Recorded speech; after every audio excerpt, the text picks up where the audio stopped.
In Vietnamese folklore, Ho Tinh is one of the earliest and most frequently mentioned figures when speaking about the dangers that once threatened human life in ancient times. This story is not tied to a single village or individual, but instead is closely associated with an ancient region that would later become the heart of the Vietnamese capital. Over centuries, the legend of Ho Tinh has been passed down as a form of collective memory, one that reflects fear, disorder, and humanity's gradual effort to establish stability within its living environment.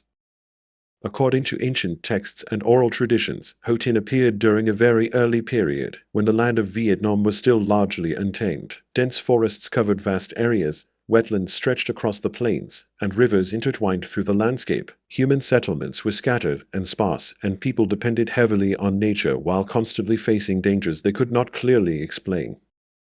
Ho Tinh is described as a fox that had lived and cultivated itself for many years, eventually gaining the ability to take on a human form. In older versions of the legend, this transformation is not portrayed as a clear act of magic, but rather as a folk explanation for the sudden appearance of unfamiliar individuals deep within wild and isolated regions.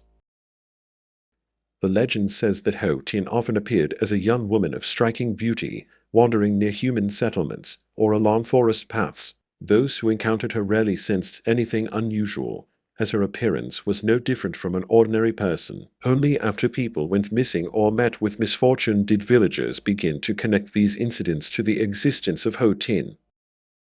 According to folklore, the area where Ho Tinh lived was located to the west of the ancient capital, in a region marked by limestone mountains, deep caves, and thick forests. This place came to be known as Ho Tinh Cave. For generations, local people avoided the area, refraining from hunting or gathering there, and regarded it as dangerous land that should not be entered. Stories of Ho Tinh are often linked to a series of unexplained disappearances. Hunters failed to return from the forest, children vanished while playing near its edge, and livestock were led away without leaving traces behind. There was no concrete evidence, but within the collective memory of the people, these events were gradually attributed to a single cause. According to the legend, this situation persisted for many years, creating fear and instability in daily life. People hesitated to travel far from their homes, land cultivation slowed, and an invisible sense of threat hung over the region. In this context, Ho Tinh came to represent not just a single being, but the untamed wilderness itself, along with the hidden dangers of a natural world that humans had not yet learned to control.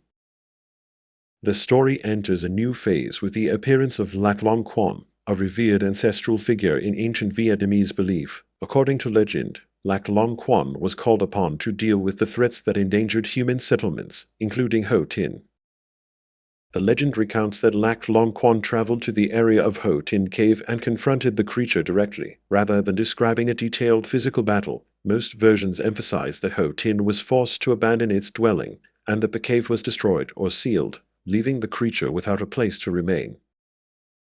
After this event, the landscape itself is said to have changed. Folklore claims that the cave collapsed and water flooded the area, forming a large marsh. Over time, as humans expanded their settlements and gained greater control of the land, this marsh evolved into a natural lake near the center of the growing capital. This lake later became known as West Lake or Ho Tay. In folk tradition, West Lake is sometimes described as the remaining trace of Ho Tinh former dwelling. Although there is no historical evidence confirming this connection, the story has continued to be told as a way of explaining the origin of the place name through ancient memory. Following Ho Tinh disappearance, the legend says that life gradually returned to stability. Forests were cleared, roads were opened, and settlements expanded. Ho Tinh no longer appeared as an active presence, but remained as a story, one that reminded people of a time when nature held overwhelming power over human life. Researchers of Vietnamese folklore often interpret the legend of Ho Tinh as a symbolic reflection of early humanity's struggle with the natural environment. Ho Tinh does not necessarily represent a literal creature, but rather wild animals, disease, dangerous terrain, and other threats that were difficult to control during the early stages of settlement. In this interpretation, the role of Lac Long Quan symbolizes the establishment of social order. His intervention represents the moment when humans began to settle more permanently, organize communities, and assert control over their surroundings. West Lake, in this sense, is not merely a geographical feature, but a symbolic marker of the transition from wilderness to order. Today, the legend of Ho Tin is still mentioned in folk stories, school textbooks, and cultural studies. It is no longer told primarily as a frightening tale, but as part of a historical imagination, one that captures how ancient people understood their world and their place within it.